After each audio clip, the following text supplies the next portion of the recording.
하나님의 종은 하나님이 세우시는 것입니다. 그래서 장로님이 아무리 연세가 많아도 주의 종을 잘 떠받드는 것은 우리 전사님을 개인적으로 떠받든다는 것보다는 하나님을 권위를 인정해 드리는 것입니다. 왜냐하면 하나님이 세우셨기 때문인 것입니다. 그리고 장로님의 그 위치를 인정해 드려야만 합니다.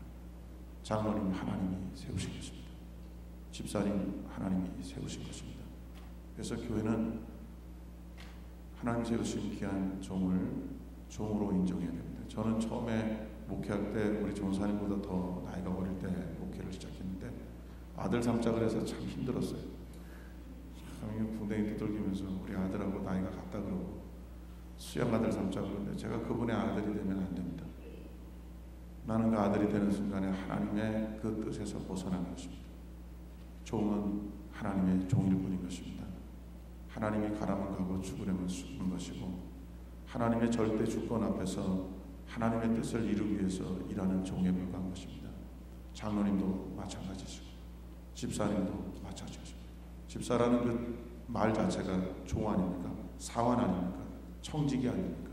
심부름꾼 아닙니까? 집 지키는 사람입니다. 그 자기의 위치를 벗어나서는 결코 안 됩니다.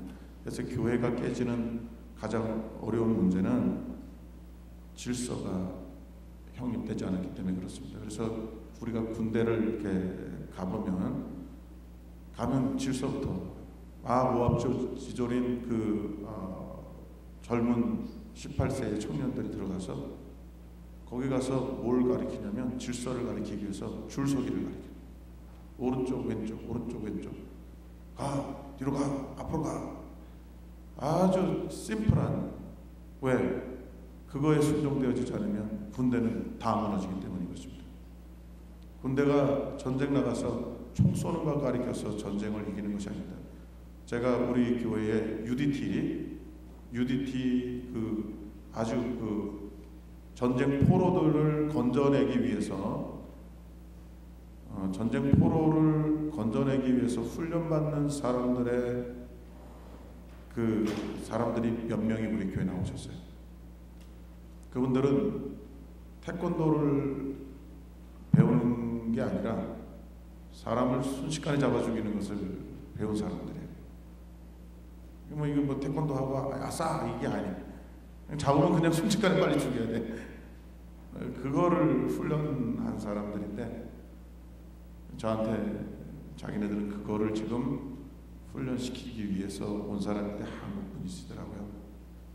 그거를 훈련시키는 분들이. 근데 자기네들이 그런 걸 훈련시키기 전에 그룹으로 20명이면 20명 그 전쟁터에 들어가서 그 사람 죽이는 것을 가리키는데 그거는 마지막 부분에 가리키는 거래요.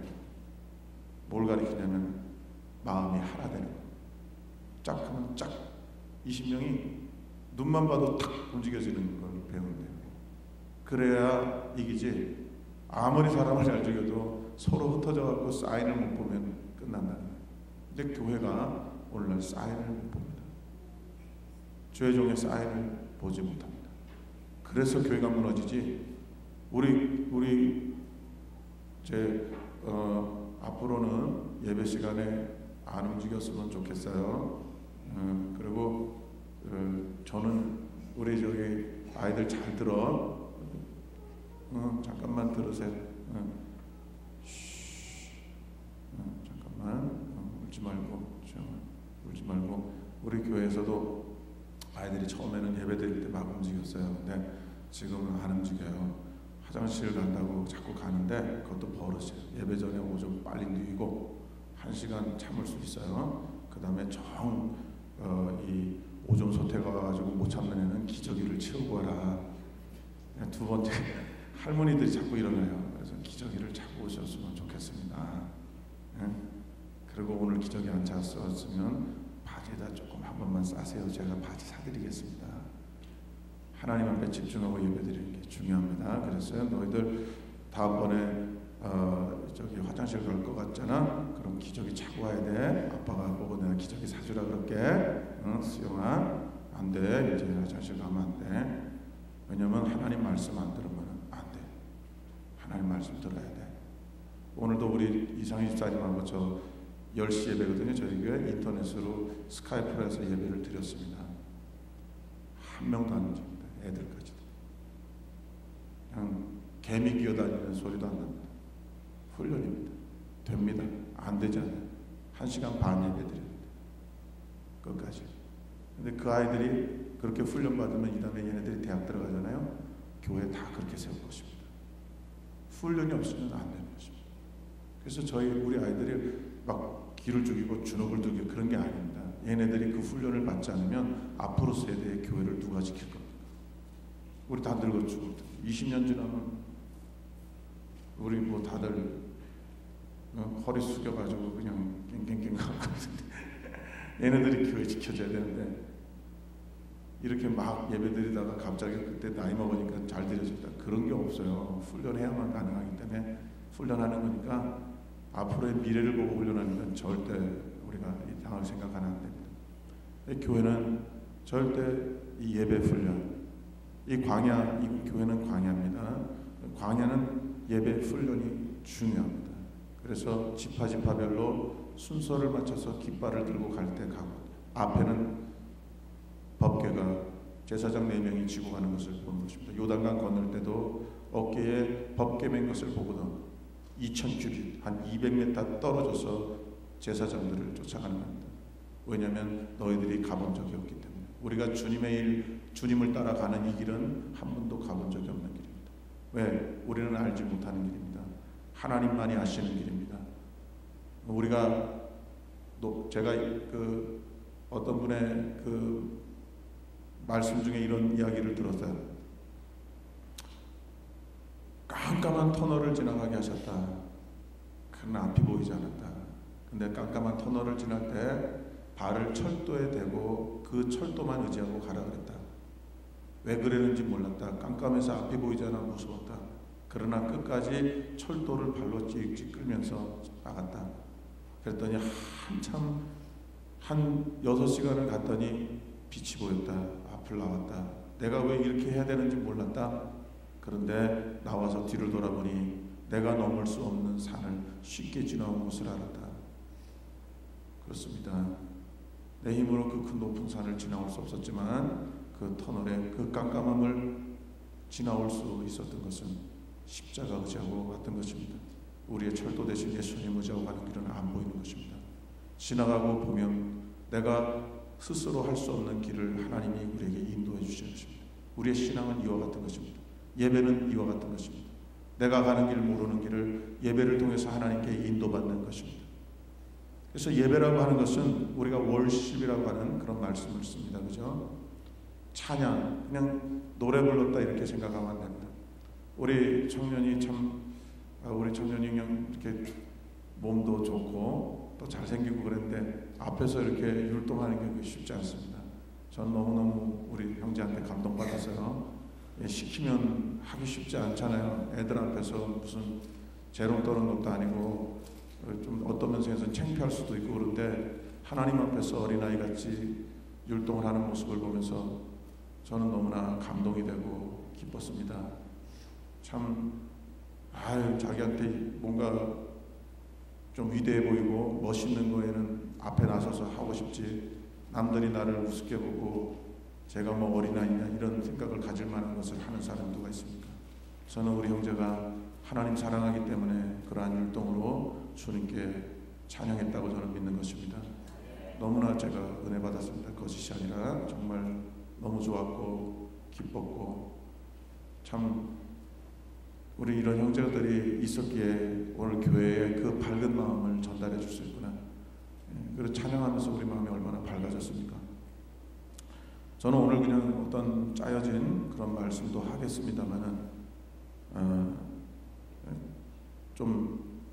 전체 예배에 대한 거 제가 지금 전 세계에 다니면서 사실 예배 회복에 대한 그러한 것들을 제가 많이 설명하고 강의하고 목사님들에게 설명회를 갖고 합니다. 이것이 무너지면 다 무너지는 것입니다. 예배가 무너지면 나라가 무너지는 것입니다. 그렇지 않습니까? 예배가 무너지면 나라들이 망가졌지 않습니까? 여러분이 아시는 공산주의가 들어갔던 나라들 중에 소련도 예배를 잘 드렸던 나라입니다.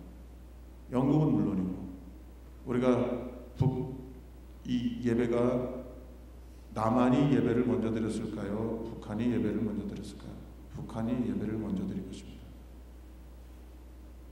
그러다가 6.25 사변이 나오면서 공산주의를 통해서 다 목사님을 잡아 죽이고 교회를 다 파괴했습니다. 소련도 마찬가지입니다. 중국도 마찬가지입니다. 공산주의가 교회를 다 없앴습니다. 딱 70년 걸렸습니다. 망하는데. 교회가 없는 교회는 다 망합니다. 나라는 망합니다. 예배 안 드리는 가정들이 지금 파괴됩니다. 요즘에 여러분들이 잘 아는 이혼의 숫자가 50%라고 말합니다. 그거는 결혼한 사람들에 대한 숫자입니다. 그러나 결혼하지 않고 사는 사람들도 무지하게 많습니다. 그런 사람들은 이혼하기 쉽게 하고 사는 겁니다. 살아보니까 싫으면 헤어지겠다고 결혼하는. 그러니 60% 아니 70%까지도 요즘에는 결혼하면 이혼합니다. 가정 깨집니다. 아이들은 상처받습니다. 엄마 아빠가 깨어지면서 아이들의 마음속에는 이루 말할 수 없는 그 상처와 아픔이 두려움이 있습니다. 미국 사회가 그렇게 되고 이제는 한국 사회도 그렇게 되고, 예배가 무너진 곳에는 나라가 망가지고 가정이 망가지고, 그러다가 모든 것이 다 망하고 뿔뿔이 다 흩어져서 고통을 받습니다. 예배가 회복된 나라 다 잘 됩니다. 희한하게 잘 됩니다. 노력하지 않아도 하나님이 축복을 주십니다. 그리고 그 예배드리는 민족의 자녀들이 세계와 나라를 다 다스리게 되어 있습니다. 그래서 우리는 하나님 앞에 예배합니다. 하나님 앞에 월십합니다. 월십이라고 하는 것은 가장 높은 분께 가장 가치를 드리다라고 하는 의미를 갖고 있습니다. 그것이 그냥 그러면 여기서 그냥 이렇게 노래 부르는 것이 찬양이냐 이렇게 생각하시면 안 됩니다. 우리의 기도, 말씀, 전도, 주일 성수, 그리고 드리는 11조, 이런 것들이 하나님 앞에 다 예배라고 하는 말로, 찬양이라는 말로 바뀌어서 드려지는 것입니다. 그런 것들을 내 마음의 표현으로 드리는 것을 찬양이라고 합니다. 노래라고 하는 것은 우리 한국말로는 타령입니다. 노래라고 하는 것은 반복된 것을 말합니다. 감사에 대한 것을 반복해서 말하는 것을 노래라고 말합니다. 우리 한국에서 타령하잖아요. 밥 타령. 그지들이 밥 주세요, 밥 주세요, 밥 주세요 그러면 그게 노래가 되는 것입니다. 반복해서 말하는 것. 우리가 하나님께 감사로 말을 하는 것을 찬양이라고 말하는데, 그게 나의 실질적인 행동이 없이 말하는 것은 말뿐인 것입니다. 행동이 따라가면서 말과 함께 나갈 때 그것이 찬양이 되는데, 거기에는 기도가 있고 말씀이 있고 전도가 있고 성수 주일이 있고, 그리고 하나님 앞에 빈손 들고 나오지 말라 그래서 하나님 앞에 가지고 나아가 나의 마음을 드리는 것입니다. 너희 몸을 하나님이 기뻐하시는 산 제사로 드리라. 그래서 그냥 돈만 이렇게 갖고 나가고, 어떤 사람들은 교회는 안 나오면서 아유 그 교회 헌금 필요한데 헌금 보내드릴게. 이게 뭐 하나님이 뭐 동냥하는 것도 아니고, 하나님은요 우리가 헌금 안 해도 하나님은 하나님이십니다. 우리가 아무도 여기 나오지 않아도 하나님은 만물을 다 갖고 계신 하나님, 조금도 부족함이 없으신 하나님이십니다. 우리에게 복 주시기 위해서 하나님은 예배를 가르치신 것입니다. 예수 그리스도를 통해서 하나님을 만나게 하고 하나님이 우리에게 축복하시려는 방법에 불과한 것이지, 하나님이 너무 외롭고 가난해서 우리 보고 찬양하라 그러고 헌금 드리라고 그렇게 하지 않습니다. 하나님은 돈이 필요 없으십니다. 우리의 삶을 위해서 하나님이 우리에게 주시는 것입니다. 그래서 하나님은 신령과 진정으로 예배하는 자를 찾으신다고 되어 있습니다. 정말로 말씀으로, 신령은 영어 성경에 보니까 스피릿이에요, 그죠? 그리고 진정은 truth, 진리입니다, 진리. 그러니까 성령과 진리로 예배드리는 자. 그러면 성령과 진리로 예배드리는 것을 저는 그렇게 해석을 합니다. 다른 목사님은 어떻게 해석하는지 여러 방면이 있지만, 저는 말씀으로 거듭난 삶이 바로 신령과 진정의 예배라는 것입니다. 하나님이 원하는, 내 몸이 하나님이 원하는 대로 살아가면서 드리는 삶이로 드리겠다는 사람을 하나님은 찾으신다. 너희 몸을 하나님이 기뻐하시는 산 제사로 드리라. 예수님은 말씀이 육신돼서 오시지 않았습니까? 그러니까 우리가 내 몸이 말씀으로 육신돼서 살아가는 게 신령과 진정인 것입니다. 말씀이 성령화되는 것입니다. 그렇게 드리는 자들을 하나님은 찾으시는데 그렇게 드려야 진정한 예배가 되는 것입니다. 그래서 돈만 갖고 안 되잖아요. 여러분, 우리는 미국에서는 그런 말을 많이 합니다. 돈은 시간이라고. 그렇습니다. 물질과 시간을 같이 몸에 갖고 와서 드려야 예배가 되는 것입니다. 그래서 몸은 교회에 분명히 나와야 됩니다.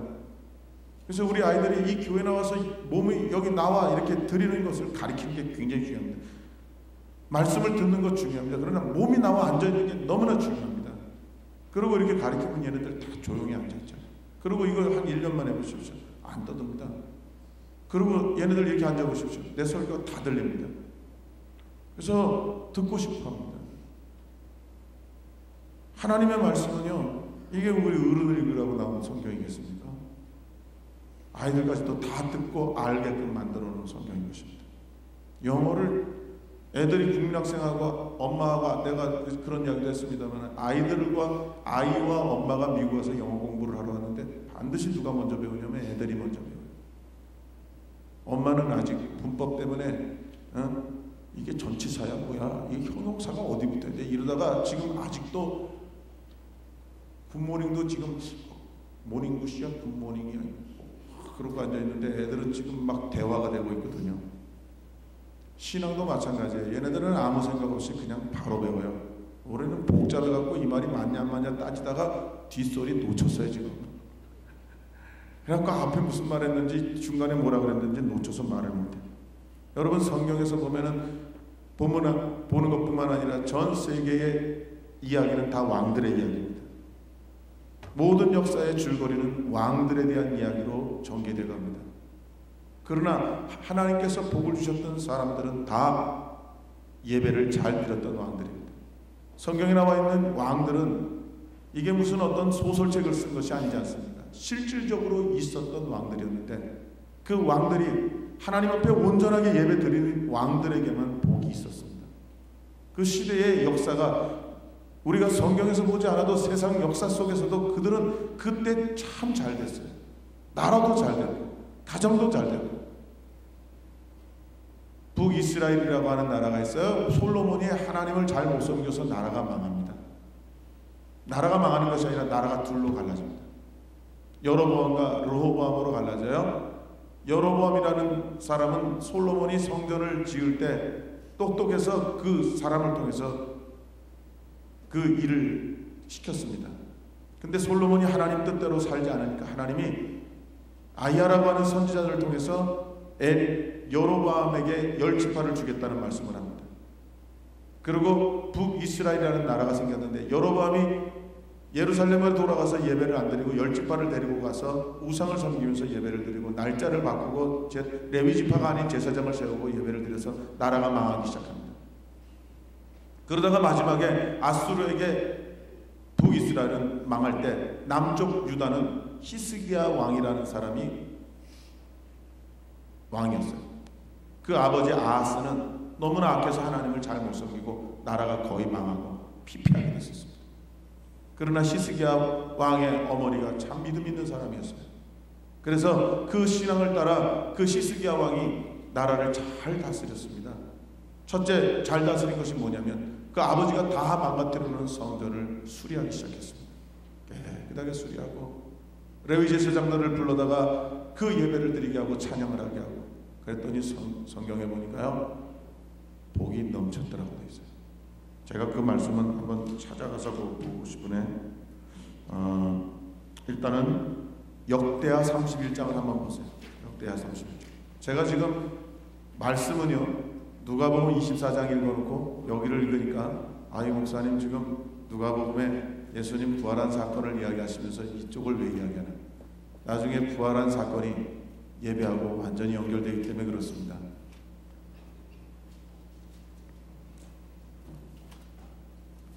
역대하 31장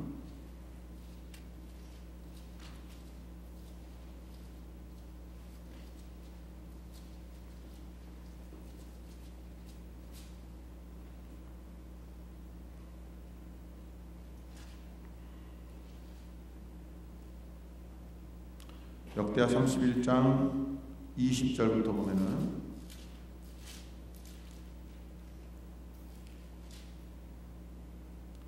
히스기야가 온 유다에 이같이 행하되 그 하나님 여호와 보시기에 선과 정의와 진실함으로 행하였으니 무릇 그 행하는 모든 일 곧 하나님의 전에 수종드는 일에나 율법에나 계명에나 그 하나님을 구하고 일심으로 행하여 형통하였더라. 그렇게 되어 있습니다.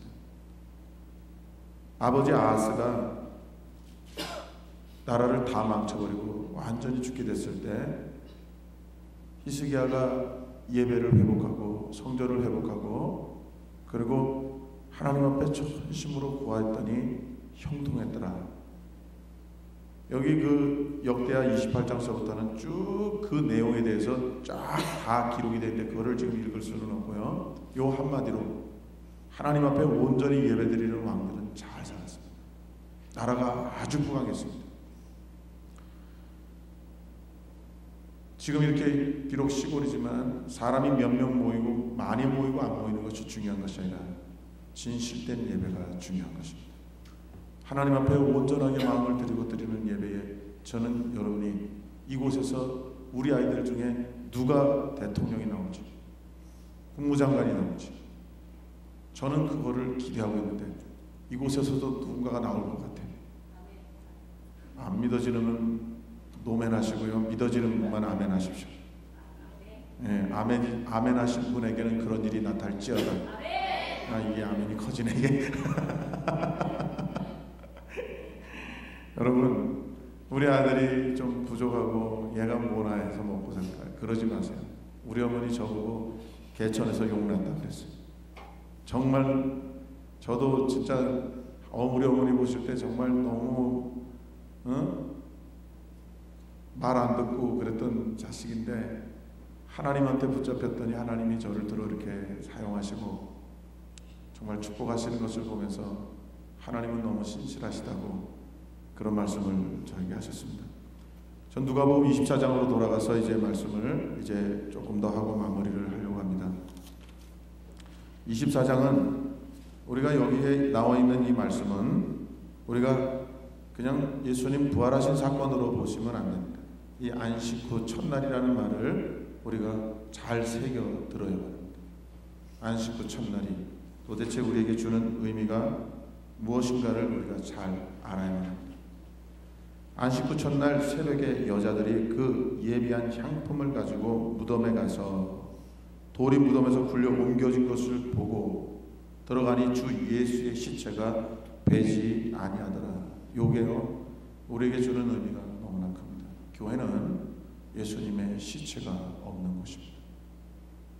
모든 모하메드 공자 부처까지도 석가모니까지도 무덤을 파면 거기에 뼈다구가 다 들어있어요. 예수님의 무덤만 무덤에서 살아나신 거예요. 교회는 교회만이 시체가 없어야 해요. 그게 교회인 것입니다. 지금 이거는 안식 후 첫날이라고 하는 것이 무슨 말이냐면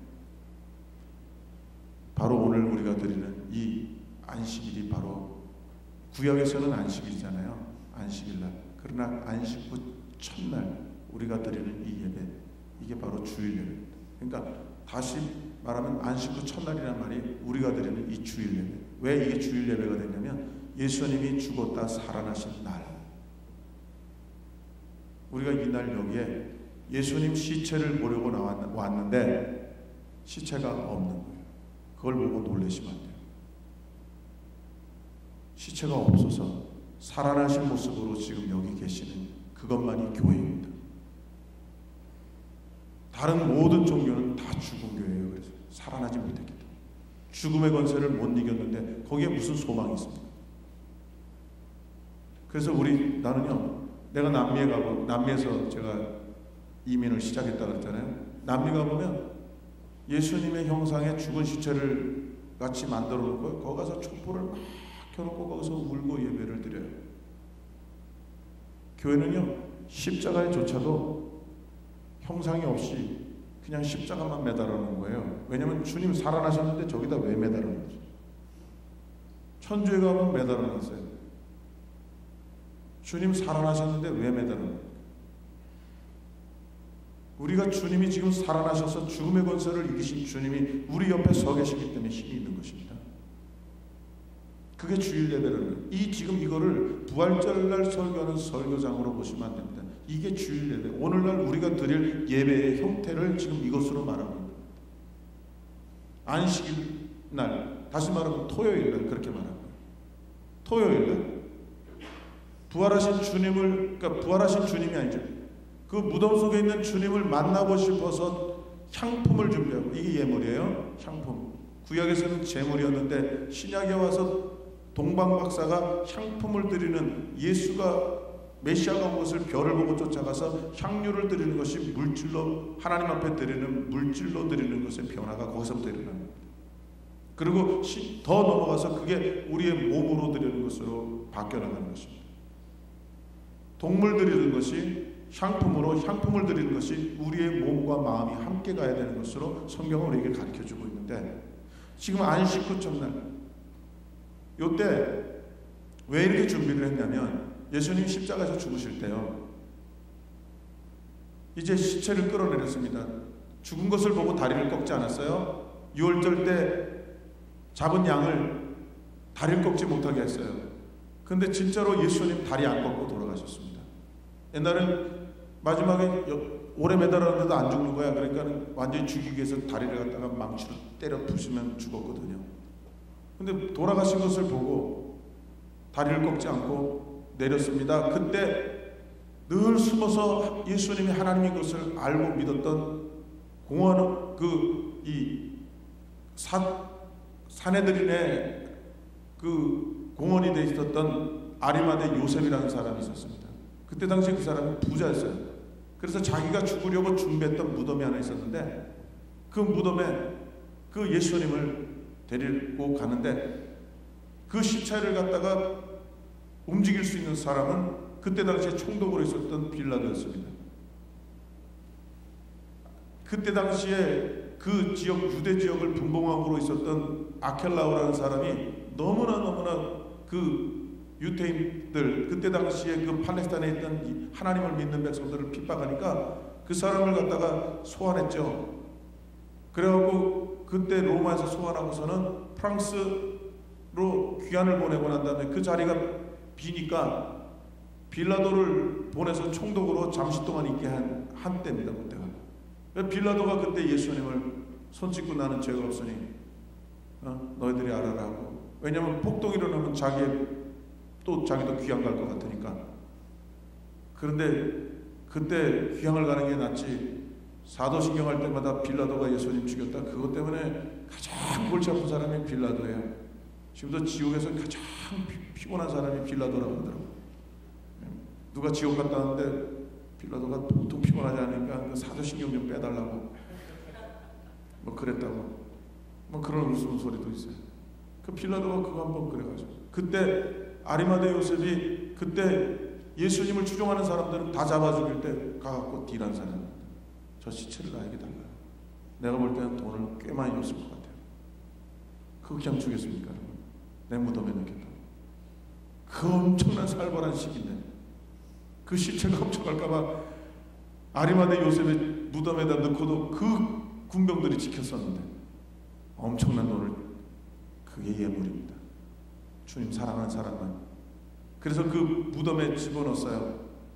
근데 그때 당시에 예수님이 살아계실 때 쫓아다녔던 그 귀신 들렸던, 7 귀신이나 들렸던 막달라 마리아, 그리고 그 어머니, 몇 사람의 추종자들 여자들이었어요. 남자들은 요한 하나밖에 없고, 참 여자, 그게 여자라 그러니까 여기서 여자 이렇게 좋아하시면 안 돼요. 교회가 예수님의 신부요 여자인 것입니다. 아멘도 안 하고 하다 말아버릴까 그냥. 그 여자들이 주님이 그 사랑하는 마음 때문에. 여러분, 교회는 예수님이 그 얼굴이 다 상했어요. 수염 다 뽑고 그 장정들이면 때리고 가시관 탁 씌어가지고 여기 혈관 다 터지고 머리카락 다 뽑고 40에서 한 대 가만 그 태창에 맞으실 때요, 여러분 그 태창이라고 하는 것이 여러분도 다 들었어서 알지만 우리가 그 Passion of the Christ라고 하는 그 영화를 보면 나오지만 그게 그냥 채찍이 아니고요. 살을 탁 감으면 살이 탁 박히는 거예요. 그러면 땡기려서 찢는 그 매거든요. 처음에는 총체로 때리다가 태창으로 바꿨죠. 휙 감아서 탁 벌리면 그냥 거기서 찢으면 그냥 살이 찢어지는 그 매를 맞으신 거잖아요. 그 채찍에 맞으신 것은 우리의 병을, 질병을 치료하시려고 맞으셨다고 이사야서도 말하고 베드로에도 말하고 있는데, 그러니까 그분이 우리의 병을 치료하시려고 맞으셨기 때문에 그걸 믿는 사람들은 병을 고침받게 되어 있는 것입니다.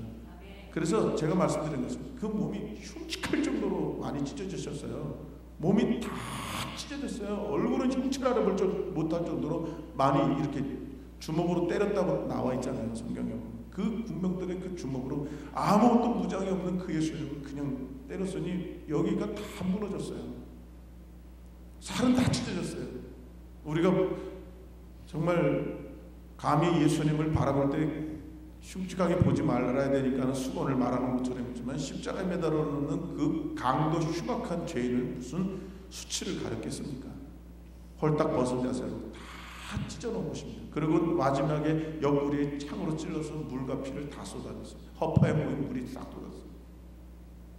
그 예수님, 그리고 그 예수님을 돈 주고 샀어요. 아리마대 요셉은. 그리고 자기가 죽으면 들어가려는 그 무덤에 넣었어요. 그런데 그 마리아나 그 여자들이요, 그 찢어진 예수님을 보고 싶어서, 자기 때문에 찢어진 그 예수님을 보고 싶어서 가는 게 교회예요.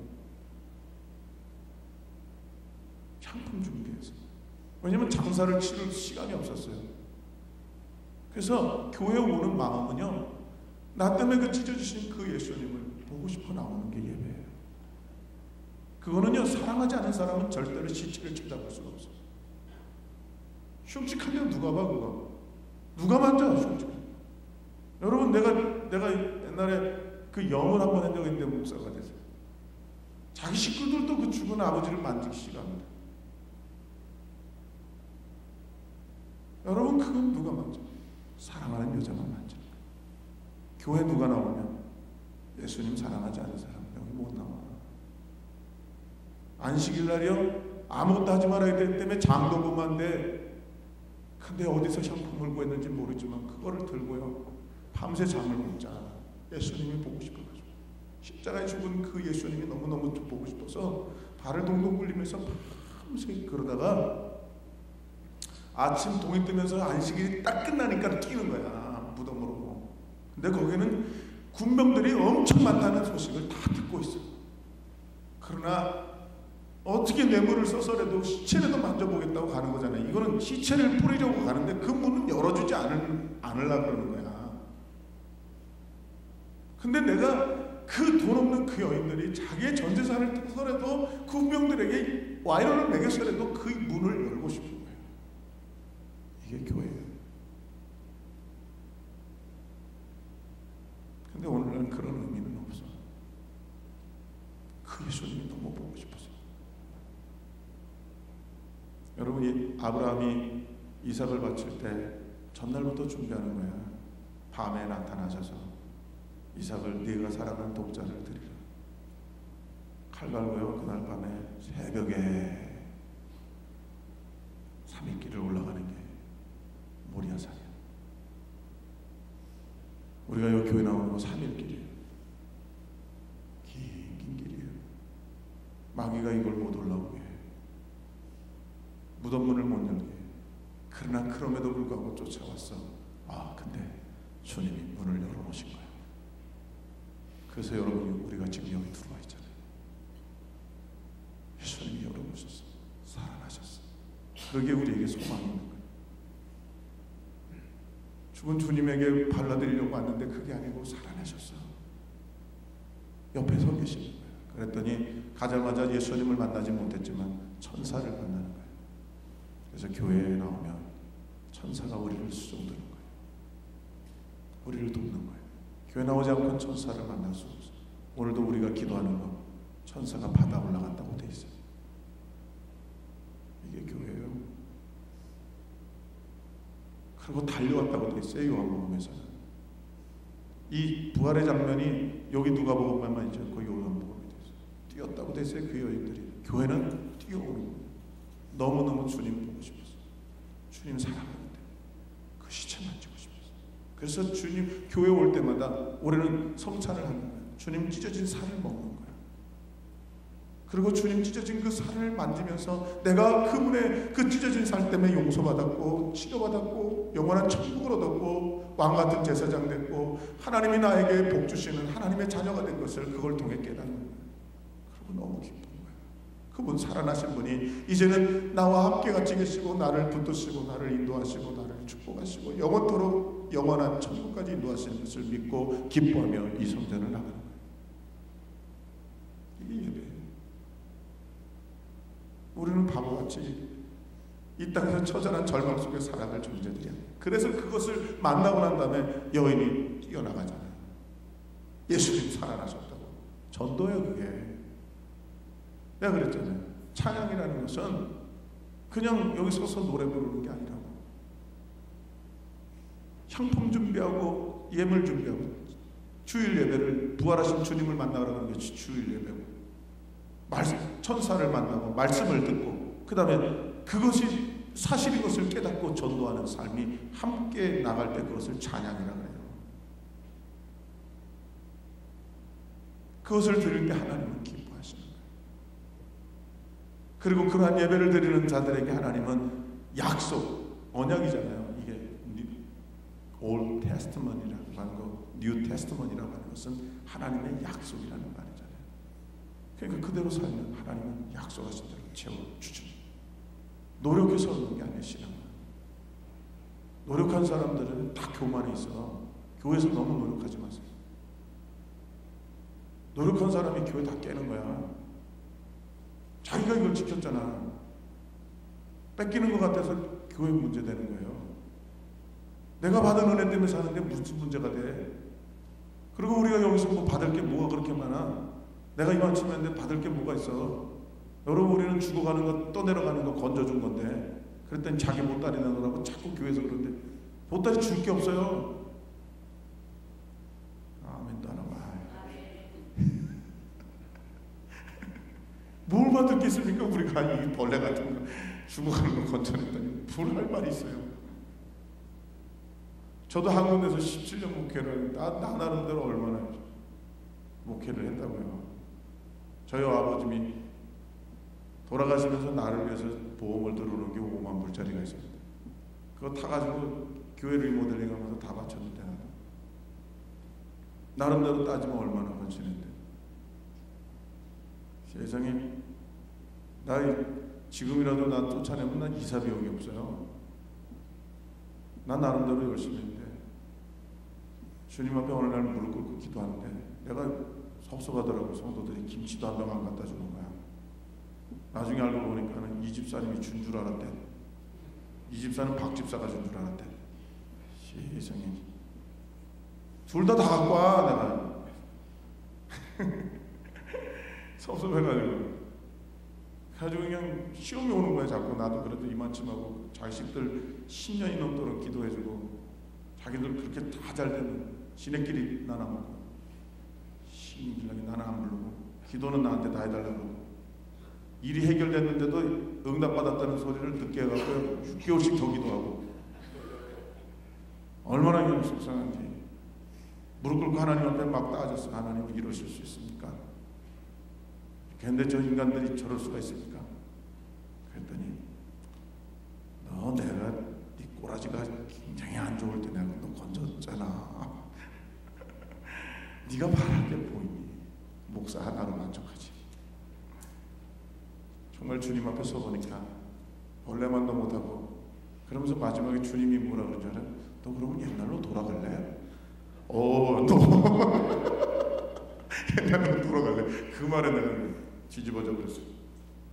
와, 나 옛날에 생각해보니까 비참하게 짝이 없는 거 하나님이 나를 구원하셔서 이렇게 사랑받고 하나님 앞에 종으로 인정받았는데 내가 뭐가 잘나서 이렇게.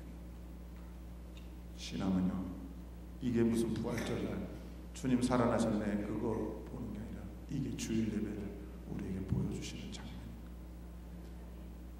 요한복음에서는 예수님 부활하셔서 두 번이나 나타나셨잖아요. 도마가 없었어요. 이 도마 때문에 두 번 나타나셨어요. 그 인간은 꼭 없어. 있어야 될 곳이 없어. 참. 그래서 주님이 두 번째 또 나타나셨는데 그때 있어. 있는데 자기는 꼭 만져봐야 된대. 하여튼 그랬더니 주님 만져보래. 또 안 만졌어요. 이제야 하나님인 줄을 알았다는 거예요. 그러더니 주님이 숨을 내쉬면서 성령을 받으라. 그러고 나가서 전도해라. 누가 전도합니까? 부활한 주님을 만나서 정말 내 삶에 시로의 주님, 용서의 주님, 축복의 주님, 영원한 천국으로 인도하시는 주님을 확실히 믿고 만난 사람만이 전도합니다. 동대문 시장에서요, 코가 빨간 사람이 있었어요. 딸기코. 어느 돌팔이 의사한테 가서 침 한 방 맞더니 그게 났어요. 세상에 쫓아다니면서 빨간 코만 만나면 그 돌팔이 의사한테 가라고요. 너무 좋아. 하물며 우리 주님 만난 사람들이 전도하는 가짜예요. 정말 주님 만나서 내 마음에 상처받은 부분 치료받아 보셨습니까? 전도하게 되어 있습니다. 쫓아가서 치료해 주게 되어 있습니다. 그래서 하나님은요, 우리에게 어려움을 주시는 이유가 여러 가지가 있는데 그 중에 한 가지, 고난 속에서 주시는 어려움이 한 가지가 뭐냐면 여기까지 말씀을 제가 드리고 마칩니다. 위기 속에서 부활의 주님을 만나게 하시려고 그런 것입니다. 위기 속에서 주님을 만나. 그러니까 나의 완전히 살 소망까지 끊어지고, 그게 고린도후서 1장에 나와요. 하나님은 위로해야 하나십니다. 어려움 속에서 너를 건져내신 하나님을 만나 위로를 받은 자만이 남에게 위로할 수 있기 때문이라고 나와요.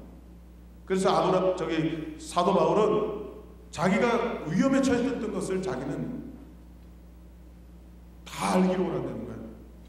내가 살 소망이 끊어지고 이제는 더 이상의 의지할 데가 없는 그러한 삶에 처했을 때 하나님이 나를 건져주신 것, 그리고 하나님만을 의지하게 하셔서 부활의 주님을 만난 그것만이 여러분에게, 당신들에게 위로가 될 수 있기 때문이다. 여러분, 정말 어느 집에 아들이 차에 사고 나서 죽었어요. 온 집안 식구들이, 형제들이, 할머니, 아버지들이 다 왔는데 문을 안 열어주는 거예요. 4일이 지났는데도 안 나오니까 걱정이 태산인 거예요. 경찰을 부를까. 그러나 그것이 또 상처가 될까봐 말 못하고 계속 두들기고 기다리는데 안 열어주는 거예요. 그래서 사흘 동안 계속 집 앞에서 웅성웅성 대고 있으니까 어떤 분이 계속 지나다니면서 봤을 거 아니에요. 그리고 내용도 대충 들었을 거라고요. 그렇지만 가서 자세히 물어봅니다. 무슨 일이세요? 여차저차 하는데 문을 안 열어주니 들어가서 어떻게 할 방법이 없습니다. 그랬더니 제가 들어갈게요. 아이고, 우리 가족들이 다 했는데 안 되는데 어떻게 당신이 들어가서 그걸 한답니까? 사다리만 준비해 주세요. 사다리를 얹고 한 사다리는 뒤로 얹어서 들어갔어요. 한참인데도 안 나와. 2시간인데도 안 나와. 한 대여섯 시간 되니까 나왔어. 아무도 돼서 들어가서 데리고 나와도 안 나오던 사람이, 그 사람이 손을 붙잡고 데리고 나왔어. 그 다음에 떠나는 거야. 그랬더니 그 아버지가 너무 고마운데 내가 뭘로 살해를 할까요? 살해가 필요 없어요. 도대체 뭐라 그래서 데리고 나왔습니까? 그랬더니 제가 요 앞에 교회 다니는 집사입니다. 그런데 한 달 전에 저는 아들 둘을 잃었거든요. 그러나 하나님이 데려가신 것을 믿기에 내가 오늘 이렇게 기쁘게 살 수 있습니다. 그 한마디에 그 사람이 회복이 왔다는 거예요. 주님 만나보지 않은 사람은 남을 위로할 수 없어요. 이 교회에 누가 와서 앉아있어요? 맨날 쌈박질합니다. 교회는 부활의 주님을 만난 사람들이 만나는 거예요. 그 주님, 십자가에서 들어가신 주님이 나의 모든 문제를 해결하시고 살아나셨다. 그가 죽으셨다가 살아나신 것은 우리를 의롭게 하려고 하신 것이다. 그렇습니다. 이 주일 예배 남들 재미없다고 하고 오지 않아도 주님 사랑하는 사람들만 모이는 거야. 거기서 부활의 주님을 만나고 일주일 동안 소망을 갖고 우리에게 주신 그 약속을 믿고 승리하고 살아가는 것이 바로 교회인 것입니다. 예배인 것입니다. 기도하겠습니다. 고마우시고 좋으신 하나님 아버지, 주님 사랑합니다. 우리 예수님 사랑합니다. 날 위해 십자가에 돌아가신 그 예수님 때문에 우리가 용서를 받았고 부활하신 주님 때문에 소망을 갖고 살아갑니다. 오늘도 상처받고 눌리고 병들고 고통받고 괴로웠던 마음들이 예배 가운데 회복되어지게 하옵소서. 치료되어지게 하옵소서. 그 주님이 늘 나와 함께 같이 계심을 믿고 일주일 동안 승리하고 살아가게 하옵소서. 그리고 병들고 연약한 영혼들이 정말 우리 치료받은 사랑하는 성도들을 통해서 치료받고 위로받고 회복되어지게 하여 주옵소서. 예수님의 이름으로 기도드리옵나이다. 아멘. 우리 하나님 아버지의 마음이라는 찬양 한번 같이 좀 드리세요. 그리고 우리 전사님 이제 나오셔서 또 뒤에 인도해 주시겠습니다. 하나님 아버지의 마음.